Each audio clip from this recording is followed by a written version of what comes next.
नमस्कार, मैं हूं आशीष चित्रांशी और आप देख रहे हैं द न्यूज लॉन्चर। पहलगाम में वो 26 महिलाएं जिन्होंने अपना सुहाग खो दिया, क्या उनमें जोश की कमी थी?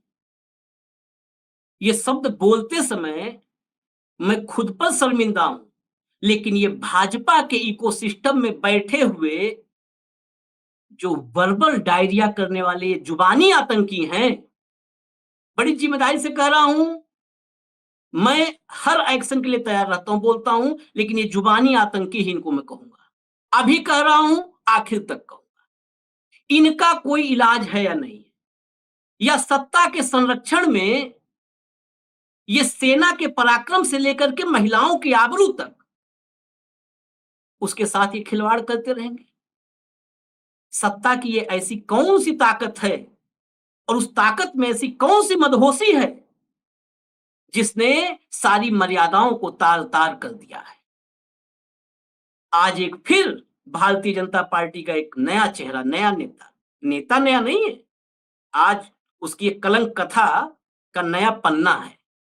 रामचंद्र जांगड़ा, नाम में भी राम है, इस पर भी एक शर्मिंदगी है मुझे। रामचंद्र जांगड़ा सांसद है ये राज्यसभा में भारतीय जनता पार्टी की तरफ से। एक तरफ जब मंत्री विजय शाह माफी पर माफी, तीसरी माफी मांग रहा है, हालांकि वो तीसरी नहीं 3 लाखवीं माफी मांगे, वो माफी लायक नहीं है। वो माफी पर माफी, तीसरी माफी आ चुकी। वो जब माफी मांग रहा है लगातार, उसी बीच भाजपा का ये सांसद राज्यसभा का रामचंद्र जांगड़ा ये पहलगाम की विधवाओं पर महा घटिया बयान देता है।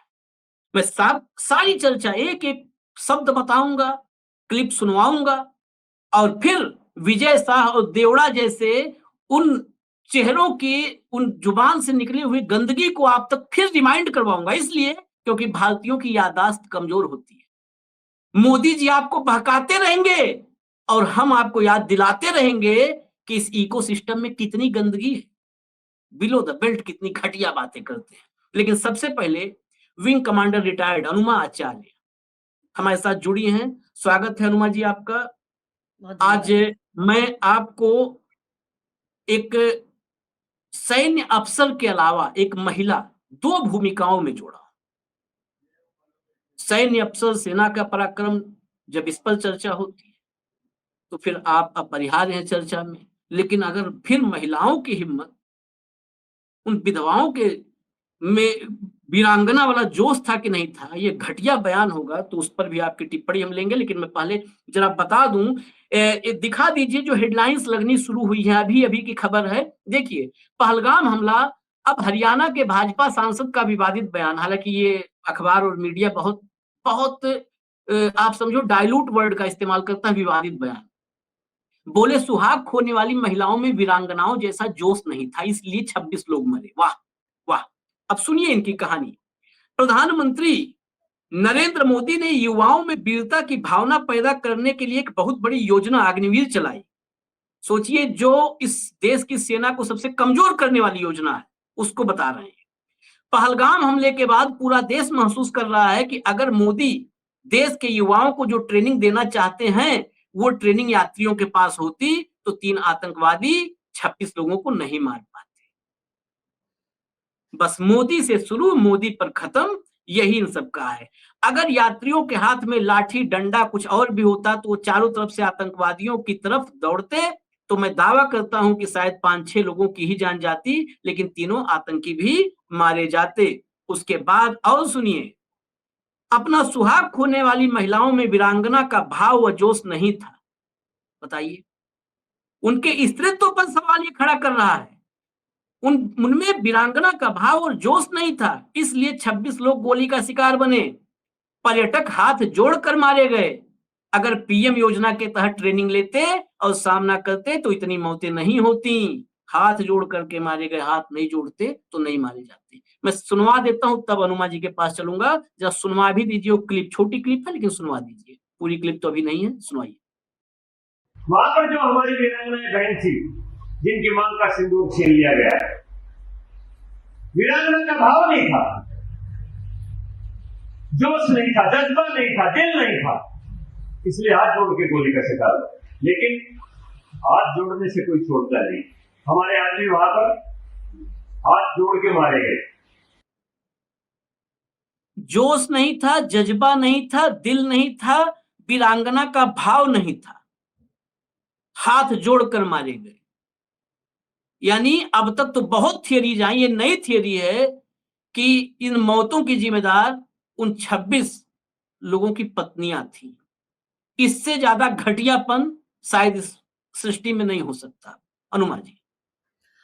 आशीष जी नमस्कार। मैं ये कहूँगी कि भारतीय जनता पार्टी के जितने भी बहुत सारे ऐसे नेता हैं, इनके लिए हमको विशेष रूप से काउंसलर्स की व्यवस्था करना पड़ेगी क्योंकि ये संवैधानिक पदों पर हैं और संवैधानिक पदों पर आने के लिए सबसे बड़ी शर्त होती है कि देश का जो नागरिक हो और उसके अलावा पागल या दिवालिया ना हो। जिस तरह के बयान हैं, वो पागलपन और दिवालियेपन के ही बयान लगते हैं, बहुत साफ दिखता है। लेकिन आपसे एक बात बहुत एहतियात से कहना चाहती हूँ और इसे समझिएगा। क्या हुआ कि सीज फायर हुआ पूरे देश में, प्रधानमंत्री की थू-थू इसलिए हुई क्योंकि लोग तो सोच रहे थे कि सेनाएं हमारी पीओके ले आएंगी, लेकिन प्रधानमंत्री से पहले ट्रंप ने कह दिया कि मैं ये सीज फायर करने के लिए इनको ट्रेड का मैंने कहा और इसलिए मैंने सीज फायर करवा दिया। तो ये प्रधानमंत्री के बयान से पहले आया, बल्कि हमारे विदेश मंत्रालय के बयान से भी पहले आया। तो अब इसे कैसे रोका जाए? तो पहले विजय शाह को कहा गया, बीजेपी शासित राज्यों के मंत्रियों को कहा गया कि आप इसमें हेडलाइन बदलने का काम करिए। तो विजय शाह का जो हेडलाइन बदलने का बयान था, जिसमें सोफिया कुरैशी, कर्नल सोफिया कुरैशी को उन्होंने आतंकवादियों की बहन कह दिया, ये 2-3 दिन चला और इस पे बहस होती रही। उसके बाद आए जगदीश देवड़ा, जिन्होंने कह दिया कि सेनाओं को और पूरे देश को प्रधानमंत्री नरेंद्र मोदी के चरणों में मस्तक झुकाना चाहिए। इस पे 1-2 दिन चला। फिर हमारे एक और सांसद आए, फग्गन सिंह कुलस्ते, उन्होंने भी आतंकवादियों को हमारे आतंकवादी कह दिया। और उसके बाद आए नरेंद्र प्रजापति, जिन्होंने ये कह दिया कि यूनाइटेड नेशंस ने ये युद्ध रोकने का आदेश दिया। वो कहना चाहते थे यूएसए, लेकिन आप जानते हैं बीजेपी के जितने भी ये नेता हैं, पढ़े लिखे हैं नहीं है, इनको समझ है नहीं है। इसीलिए मैं कहती हूँ कि इस सारे पागलपन और दिवालिये के शिकार लोग अगर संवैधानिक पदों पर हैं तो इनके लिए काउंसलर्स की जरूरत है। अब ये जो हरियाणा भी बीजेपी शासित है, अब ये जो गर्म खून जो सिंदूर बह रहा था, गर्म सिंदूर जो बह रहा है, वे आप और हम तो इंसान है, हमारे अंदर गर्म खून बहता है। लेकिन प्रधानमंत्री जी तो नॉन बायोलॉजिकल है और हमको पता चला कि नॉन बायोलॉजिकल के शिराओं में, नसों में उनके अंदर गर्म सिंदूर बहता है। तो अब ये गर्म सिंदूर वाली जो बात है, उसके आगे अब ये भी एक पटाखा फुस हो गया, क्योंकि सारे लोगों ने कहा कि इतना घटिया कौन सा स्क्रिप्ट राइटर है, तीसरे दर्जे की पिक्चर से है। उस कारण से अब हेडलाइन को कैसे बदला जाए? तो अब ये हेडलाइन 3 दिन चलने वाली है, आप समझ लीजिएगा, क्योंकि जो उसने कहा है, उस बीजेपी के नेता ने, बहुत ही शर्मनाक बयान है। आप भी जानते हैं कि हमारे देश के एक तो हर महिला का अपमान है और दूसरे जिनके घर में इतनी पीड़ा है आज, जो लोग पीड़ित हैं, जिनके परिवार का सदस्य चला गया है, आप ये तमाशा कर रहे हैं। लेकिन हम और आप और बहुत सारे चैनल इसके ऊपर आज बहस करेंगे और हिरेन जोशी चाहते ही हैं कि किसी तरह से हेडलाइन से नरेंद्र मोदी जी का ये गरम सिंदूर वाला बयान जो बिल्कुल फ्लॉप हो गया है, वो किसी तरह से हट जाए। तो विपक्ष को उन्होंने बहुत कोशिश कर ली कि विपक्ष को हम ये कह दें कि देशद्रोही है, पर उसका क्या हुआ? जयशंकर जी का बयान पाकिस्तान के चैनलों पे चलने लगा कि जी हमने तो पहले ही बता दिया था। तो कहीं पर भी सफलता नहीं मिल रही है। इसलिए बीजेपी का जो तंत्र है, वो अलग-अलग बीजेपी शासित प्रदेशों के लोगों से कह रहा है कि कुछ तो बयान दो, कम से कम हेडलाइन नरेंद्र मोदी जी से हटकर कहीं और चले। मैं इसे इसी तरह से देख रही हूं, क्योंकि मुझे बीजेपी को अब स्टडी करते करते ये आदत पड़ गई है, ये समझ में आ गया है। और मैं इनके सरस्वती विद्या मंदिर स्कूल में ही पढ़ी हूँ 11 साल, तो इसलिए मुझे पता है कि ये किस तरह की कहानियां करते हैं और किस तरह से ये देश के लोगों को भ्रमित करते हैं। तो मैं इनका खेल अच्छे से समझ गई हूं और मैं चाहती हूं आपके दर्शक भी समझें कि ये हेडलाइनें इसलिए बदल रहे हैं कि नरेंद्र मोदी जी के ऊपर से आपका ध्यान हट जाए। लेकिन मैं आपके दर्शकों से कहूंगी, पूरा ध्यान वही रखिएगा। सीज फायर हुआ कैसे, और आपसे पहले सीज फायर की घोषणा ट्रंप ने की कैसे, और आपने सिंदूर का ट्रेड से व्यापार कर दिया। शर्मनाक है भारत के प्रधानमंत्री जी। और ये भी कि ये जो गर्म सिंदूर आपकी लहू में, आपके रगों में बह रहा है, जो आपने बात की ना, इसका जो आपने पटाखा छोड़ने की कोशिश की थी, इतना घटिया, ये इतना सस्ता बयान था कि ये पूरी तरह फुस हो गया। इवन जो भारतीय जनता पार्टी के समर्थक हैं वो सिर ढूंढ रहे हैं। तो ये मैं आपसे कहना चाहती हूँ आशीष जी, ये मेरा टेक है इस मुद्दे पर। नहीं, चलिए ये तो ठीक है, आपने संघ को बड़े करीब से देखा है क्योंकि एजुकेशन आपकी ऐसी जगह पे रही है। हालाँकि उस एजुकेशन सिस्टम से मैं बड़े बहुत करीब से वाकिफ़ हूँ, उसी से मैं भी जुड़ा रहा हूँ, तो बड़े अच्छे से वाकिफ़ हूँ। लेकिन एक बात ये सिर्फ़ नैरेटिव चेंज करने के लिए, हेडलाइन से मोदी को हटाने के लिए, सिर्फ़ इतने हल्के में नहीं छोड़ा जा सकता है अनुमा जी से, मुझे निजी तौर पर लगता है। मुझे लगता है कि जो आप हेडलाइन से मोदी को बाहर करने के लिए इन लोगों को लाने की बात कर रही हैं, इसके बजाय ऐड ऑन होना चाहिए कि विजय शाह जो बोल रहा है वही मोदी की भावना है। जो जगदीश देवड़ा बोल रहा है वही मोदी की भावना है। जो जांगड़ा बोल रहा है वही मोदी की भावना है। ये मोदी क्योंकि भारतीय जनता पार्टी वो इकोसिस्टम है, पब्लिक को ये बात समझानी होगी। उनको ये यकीन दिलाना होगा कि भारतीय जनता पार्टी के इकोसिस्टम में मोदी और शाह के बगैर दीर्घ शंका और लघु शंका भी लोग नहीं जाते हैं क्योंकि आप उस सिस्टम में रही हुई हैं, उस एजुकेशन सिस्टम में। बिल्कुल, तो बिल्कुल। जब जब यहाँ पर वो ऐसी व्यवस्था है, अनुशासन सर्वोपरि है।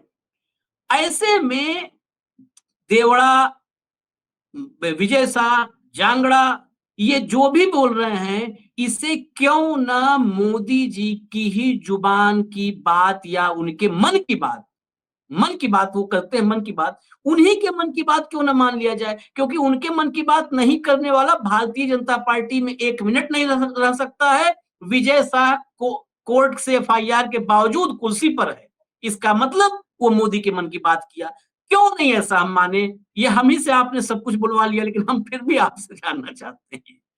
नहीं, आपका ये जो पहलू आपने रखा ना, मैं एकदम आपसे सहमत हूँ, क्योंकि अगर इन लोगों को ना तो इनको अनुशासनात्मक कार्यवाही पार्टी के अंदर की जाती है और अगर इनको पद से नहीं हटाया जा रहा है, तो बहुत सीधी बात है कि नरेंद्र मोदी जी ही ये कहना चाहते हैं, क्योंकि हर इनकी बात, जितने भी ये नेता हैं, इनकी बात कहाँ से शुरू होती है?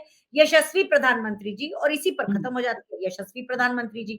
तो ये जो यशस्वी प्रधानमंत्री जी के ये जो बेगैरत मंत्री हैं, इनके अंदर से जो भावनाएं आ रही हैं, जो बातें आ रही हैं, ये बिल्कुल यशस्वी प्रधानमंत्री जी से जो सुना होगा वही आ रही हैं। मैं आपकी इस बात के पहलू से सहमत हूँ।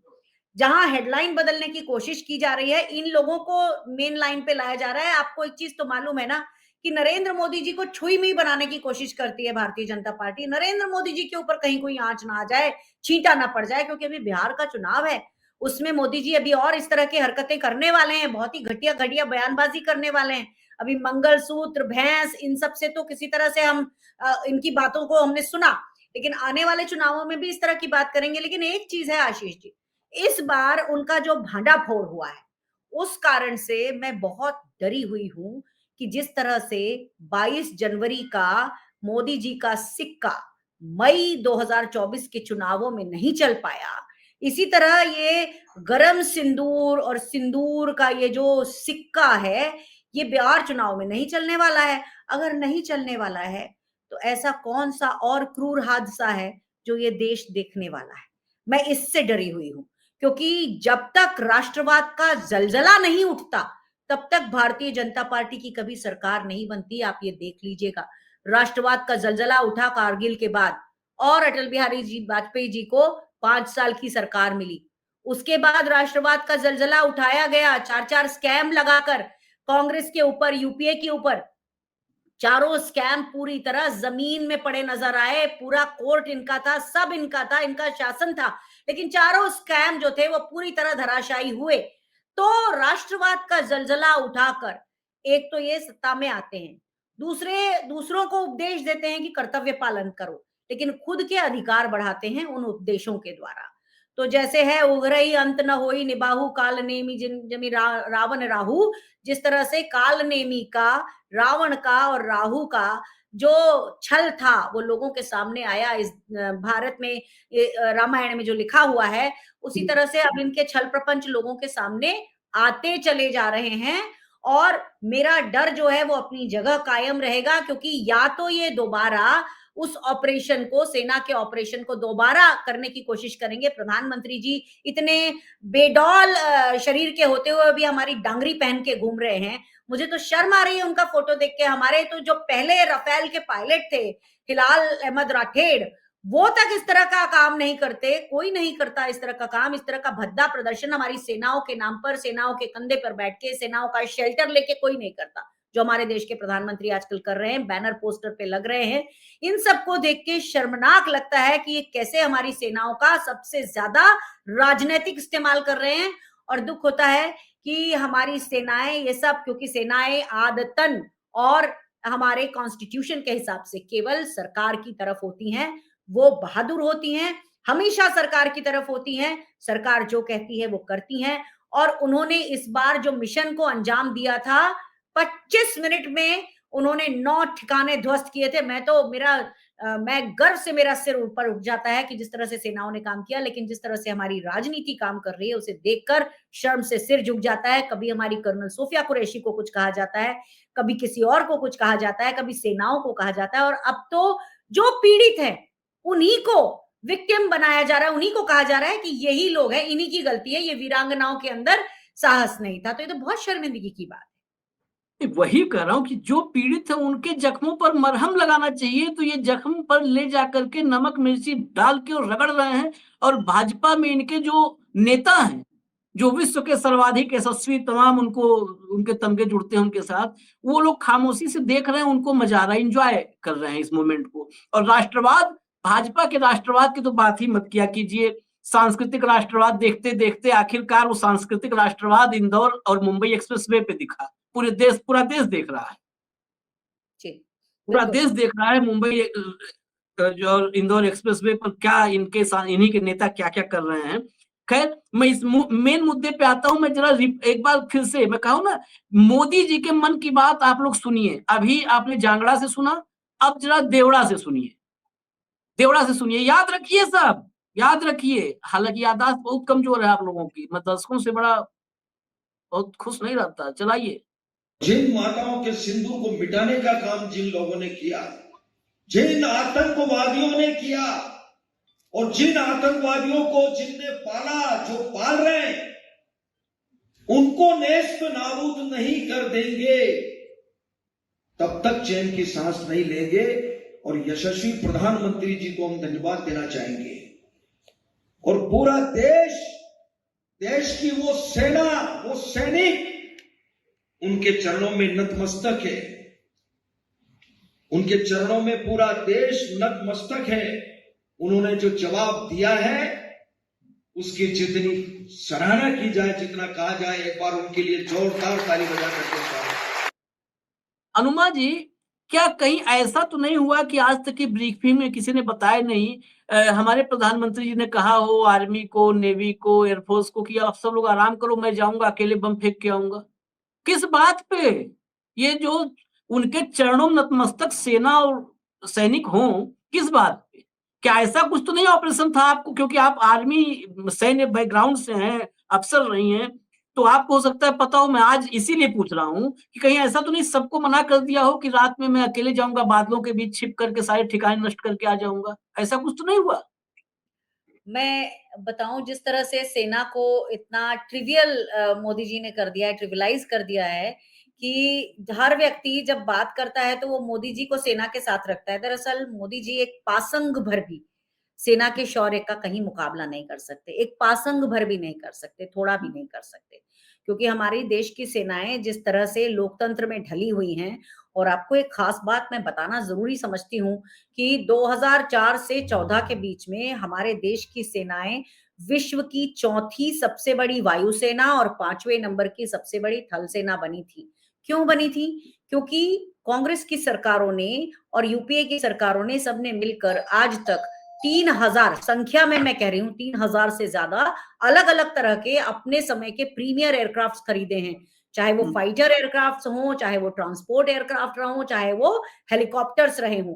तो हमारी सेना को विश्व की चौथी सबसे बड़ी वायुसेना कांग्रेस के विजन ने बनाया था। मोदी जी ने क्या किया? आए, उन्होंने 5 गुना दामों पर 36 राफेल खरीदे। 36 आज हमारी इन्वेंट्री में नहीं है। इतना याद रखिएगा। और कब गए वो भी सबको मालूम है कब गए। तो वो 36 जहाज खरीदे और कह दिया हमने सेनाओं को सबसे ज्यादा मजबूत बनाया। इतना बड़ा झूठ प्रधानमंत्री ने देश को परोसा, क्योंकि पूरा देश का लश्करे नोएडा जो चैनल्स हैं वो प्रधानमंत्री का महिमा मंडन करते थे। विज्ञापनों पे बिके हुए चैनल्स हैं, क्या किया जाए। लेकिन उसके बाद हमारे प्रधानमंत्री ने एक तेजस की किसी तरह से आधी स्क्वाड्रन हमारी सेनाओं में आ पाई, क्योंकि वो तो 93 का प्रोजेक्ट है। आज हमारे हाँ यहाँ जो तेजस है वो 93 94 के पहले से हाँ शुरू हुआ। हाँ, बहुत पहले। तो पेड़ कांग्रेस ने लगाया था, आम खाते समय ये बात कर रहे हैं कि हमने कर दिया है। इसी तरह से आज ये जितनी बातें करते हैं सेनाओं को लेके, लेकिन सेनाओं को सबसे ज्यादा कमजोर बीजेपी की सरकार ने किया, और वो भी नरेंद्र मोदी जी की सरकार ने किया है। पिछली बीजेपी की सरकार ने भी किया था, जिसने ताबूत घोटाला किया था, जॉर्ज फर्नांडिस उस समय थे, और उन्होंने भी हमारी सेनाओं को कमजोर करने का काम किया था। अब क्या हुआ, ताबूत घोटाले में जब उनका नाम आ गया तो उन्होंने एक 100 एयरक्राफ्ट, मिराज डैश 5 नाम के एयरक्राफ्ट थे जो हम खरीदने वाले थे 100, क्योंकि हमारी सेनाओं को 12 स्क्वाड्रन्स की कमी थी उस समय। लेकिन ये 2000 का साल था जब उन्होंने पूरी साइंड फाइल को इसलिए मना कर दिया क्योंकि उनका नाम ताबूत घोटाले में आ चुका था। तो उन्होंने कहा एक और अगर ऑर्डर देंगे तो हम और भी ज्यादा बदनाम हो जाएंगे, इसलिए उन्होंने सेनाओं का नुकसान कर दिया। वायुसेना को इतना बड़ा नुकसान पहुंचा दिया कि वो 100 एयरक्राफ्ट तब नहीं आ सके। फिर क्या हुआ 2007 में, जब पहली बार जो टेंडरिंग की गई, जिसमें हम MMRCA प्रोजेक्ट कहते हैं, सब इस नाम को जानते हैं, ये बिल्कुल सारे पटल पर ये मौजूद है, medium multi range combat aircraft. तो हाँ। इसका जब टेंडर निकाला गया तो 2 एयरक्राफ्ट सिलेक्ट हुए, पहला यूरो फाइटर और दूसरा राफेल L1 था। तो उस समय इन्होंने एक सुब्रमण्यम स्वामी जी ने कोई केस लगा दिया और ये कह दिया इसमें डील में गड़बड़ हुई है। तो 2012 में जब हम अचानक ऑर्डर देने चले थे, उस समय ये केस लगा दिया गया। तो उस समय वो हम ऑर्डर नहीं दे पाए, और उसके बाद फिर 14 में तो नरेंद्र मोदी जी की सरकार आ गई। 1.5 साल का जो समय था वो कोर्ट वोट में निकल गया। सरकार ने ये सोचा होगा कि चलो लेट्स कम क्लीन, कोर्ट में क्लीन हो जाते हैं उसके बाद हम करेंगे, लेकिन सरकार बदल गई। उसके बाद जो कहानी हुई है, कोई नरेंद्र मोदी जी ने टेंडर नहीं निकाला राफेल का, और सीधे जाके सप्लाई ऑर्डर दे दिया, कह दिया इंटर गवर्नमेंट डील है। इंटर गवर्नमेंट डील में ये बताना पड़ता है कि हमें इतना फायदा हुआ, इतनी बचत हुई, जो उन्होंने नहीं बताया। तो मैं कुल मिला के क्या बता रही हूँ कि ना तो सेना को मजबूत बनाने में नरेंद्र मोदी जी का धेले का हाथ है, उन्होंने बल्कि कमजोर किया है अग्निपथ जैसी स्कीम लाकर।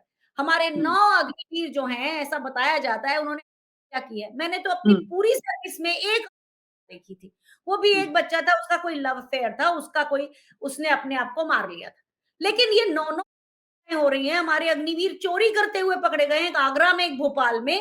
तो प्रधानमंत्री नरेंद्र मोदी ने सेना की मर्यादित सेवाओं को और सेना की मर्यादाओं को पूरी तरह से तार तार करने का काम किया है अग्निपथ जैसी स्कीम लाकर। तो मैं सिर्फ ये कहूंगी कि लोगों को ऑप्टिक्स दिखा करना, मैं फिर से बोलूंगी कि उघरई अंत न होई निबाहु, काल नेमि जिमि रावण राहु, कि सबका सारा सही रूप लोगों के सामने आ जाता है। और यही नरेंद्र मोदी जी की प्रॉब्लम है कि आज उनका जो सबसे खुला रूप है वो लोगों ने देख लिया है। उनके मंत्री इस तरह की बातें कर रहे हैं, कहीं लाइनें बदल रहे हैं, लेकिन प्रधानमंत्री नरेंद्र मोदी की ही सोच उनके भाषणों में हम पाते हैं। इसलिए मैं सिर्फ ये कहूंगी कि दर्शक समझें कि एक तो ये लाइनें बदलने की कोशिश की जा रही है कि प्रधानमंत्री नरेंद्र मोदी सामने ना दिखें, वहीं दूसरी तरफ हम ये भी समझें आशीष जी कि ये सारा कुछ नरेंद्र मोदी जी की ही भावनाएं हैं जो ये अलग अलग मंत्री हमारे सामने कर रहे हैं। बिल्कुल, अब एक भावनाओं सुना करके फिर फाइनल आपसे टिप्पणी और चर्चा खत्म करेंगे। एक जरा विजय शाह को भी सुना दीजिए, भाई इनके बगैर अधूरा है सब। जिन्होंने हमारी बेटियों के सिंदूर उजाड़े थे, वही कटे पिटे लोगों को हमने उन्हीं की बहन भेज करके उनकी ऐसी की तैसी करवाई। एक बार मोदी जी के लिए जोरदार ताली बजाएं। उन्होंने कपड़े उतार उतार के हमारे हिंदुओं को मारा, और मोदी जी ने उनकी बहन को उनकी ऐसी की तैसी करने हमारे जहाज से उनके घर ले गए। अब मोदी जी कपड़े तो उतार नहीं सकते थे, इसलिए उनके समाज की बहन को भेजा कि तुमने हमारी बहनों को अगर विधवा किया है तो तुम्हारे समाज की बहन आके तुम्हें नंगा करके छोड़ेगी। देश का सम्मान, मान सम्मान और हमारी बहनों का सुहाग का बदला तुम्हारी जाति की समाज की भेड़ों को पाकिस्तान भेजकर अगर कोई ले सकता है, और उन्होंने कहा था घर में घुस के मालूम, घर में घुस के। घटियापन का नोबेल पुरस्कार होता अगर, तो जितनी कैटेगरी होती सब भारत में ही आ जाता और सब यही लेके चले आते भाजपा के मंत्री, माननीय सांसद, मंत्री, मोदी जी की पूरी टीम, पूरा जितना अगर जो है बेशर्मी, घटियापन का जो भी नोबेल होता सब यही लेके आते सारा, हर इन्वेंशन करते रहते हैं। घटियापन की सीमाएं जब खत्म हो जाती हैं तो भाजपा देखिए उस सीमा को और आगे खींच के ले जाती है और बढ़ा देती है, बाउंड्री बढ़ा देती है। ये क्षमता है भाजपा की, इसमें कोई दो राय नहीं। फाइनल कमेंट, इन इन इन जो है ये सब जो घटिया शिरोमणि हैं, गंदी सोच वाले जो है ब्रिगेड के शिरोमणि ये सब हैं, कांग्रेस की लीगल सेल, मैं आखिर में सवाल हमेशा कर लेता हूं कांग्रेस पर, कांग्रेस की लीगल सेल उनको, जैसे उस पे विजय शाह पे तो एक्टिव हुई थी, विजय शाह के बाद देवड़ा या देवड़ा के बाद ये जांगड़ा, मुझे लगता है लीगल सेल को एक्टिवली इनको घसीटते रहना चाहिए। कम से कम मध्य प्रदेश हाई कोर्ट ने जब वहां पर जज साहब को, दोनों को, अनुराधा शुक्ला 2 जजों की बेंच थी, बड़ा गर्व होता है कि ऐसे अभी है जुडिशरी में हमारे पास जस्टिस। जब उन्होंने इस विजय शाह पर एकदम सख्त टिप्पणियां की और आदेश जारी किया, तो पूरे देश में बड़े वर्ग में, बड़े हिस्से में मैसेज गया। तो अगर लीगल सेल इनको खींचती रहे तो अदालतों में 2-1 जज भी अगर मिले, जस्टिस भी मिले कि जिनकी रीढ़ की हड्डी सीधी है, तो इनका इलाज होता रहेगा, तो कम से कम वो लोग जो इस सिस्टम से डरे सहमे बैठे हैं, उनको भी ऊर्जा मिलेगी। बड़ा एक लंबा चेन है, इसलिए मैं सवाल कर रहा हूं कि आप लोग इस पर क्या काम कर रहे हो इनकी बदजुबानी रोकने के लिए? देखिए आशीष जी, क्या है, जब जब पानी सिर के ऊपर गया है हमने कार्यवाही की है, लेकिन आप एक चीज समझिए, ये दैत्यों का ऐसा झुंड है जहां एक अगर दैत्य को खत्म करेंगे तो 10 पैदा होते हैं, ये उस तरह के लोग हैं। तो आप ये समझिएगा कि हमारे एक एक नेता पर, आप बताइए, मीडिया चेयरपर्सन हमारे पवन खेरा जी हैं, क्या उनके ऊपर का केस खत्म हो गया है क्या? जिसको भी देखो हमारे हर नेता पर 10-10, 15-15 केस लगे हुए हैं, हम वहां भी जूझ रहे हैं। फिर ट्विटर पे कुछ लोग इतने घटिया हैं, कभी सोनिया जी के ऊपर, कभी और किसी के ऊपर इतनी गंदी से गंदी बातें लिखते हैं कि उनके ऊपर भी हमारी जो सेल है वो उनके ऊपर भी कार्यवाही करती है। तो हमारे पास बहुत लोग हैं, लेकिन एट द सेम टाइम आप बताइए ना, हमारी जितनी भी प्रोडक्टिव एनर्जी है हम इसी में दिन भर करते रहेंगे। हमारी लीगल सेल कर रही है, जितना भरसक होता है कर रही है। मैंने अभी कल परसों में ही देखा ट्विटर में कोई अरुण यादव नाम का एक बेहद घटिया, बिल्कुल कैरेक्टरलेस इंसान कुछ कर रहा था, उस पे हमारी टिप्पणी मैंने देखी है आईवाईसी की लीगल सेल की। तो लीगल सेल कर रही है, लेकिन मैंने जैसे कि आपको कहा कि एक एक आदमी के बॉडी से 10-10 पैदा हो रहे हैं। आपने ट्रोल भी देखे हैं ट्विटर पे, इसी तरह के ट्रोल भी हैं। आजकल तो खैर थोड़े कम हुए हैं, क्योंकि अब मैंने रिपोर्ट करके ब्लॉक करना शुरू किया है, ऐसे काफी लोग रिपोर्ट करके ब्लॉक करने लगे हैं। लेकिन इनकी कुत्सितता की, इनके घटियापन की सीमाएं कोई नहीं है।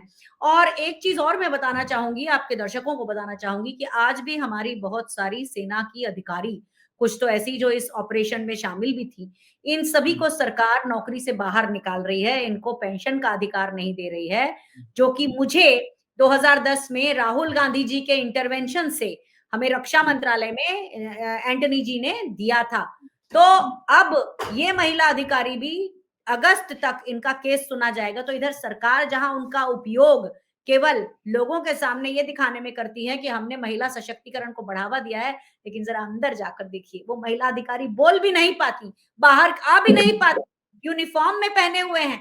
मैं उनकी बातें लोगों तक पहुंचाती हूँ, और मेरे जैसे कुछ लोग और हैं जो उनकी बातें पहुंचाते हैं। तो ये भी बताना चाहती हूँ कि हमारे सेना की महिला अधिकारियों के ऊपर भी बीजेपी उनका राजनीतिक इस्तेमाल करती है, और असल चाल चरित्र चेहरा तब दिखता है जब ये जांगड़ा जैसे लोगों के बयान सामने आते हैं।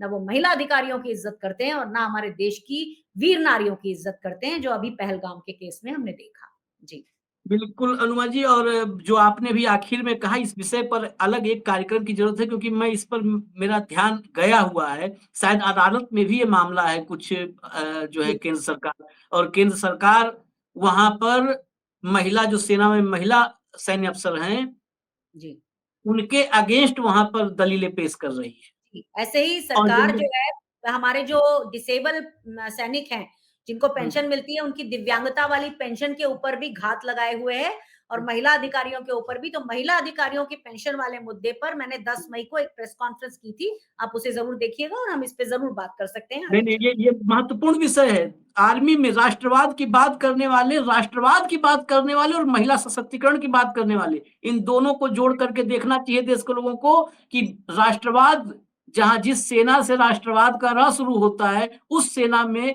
महिलाओं को अशक्त करने वाले महिला सशक्तिकरण और राष्ट्रवाद क्या दोनों के साथ छल नहीं कर रहे हैं? ये सवाल हम लेकर के जल्द ही आएंगे, क्योंकि इसको समझने के लिए हनुमा जी से फिर और थोड़ा वक्त लेना पड़ेगा। फिलहाल इजाजत दीजिए। जांगड़ा, देवड़ा, शाह, ऐसे लोगों से सावधान रहिए, सतर्क रहिए। ऐसे लोगों को आप राजनीति में अगर जरा भी मजबूत करते हैं तो आप देश को खोखला कर रहे हैं और आपका राष्ट्रवाद झूठा है, फरेबी है। इजाजत दीजिए मुझे। धन्यवाद हनुमा जी, बहुत बहुत धन्यवाद, आपने वक्त दिया। नमस्कार।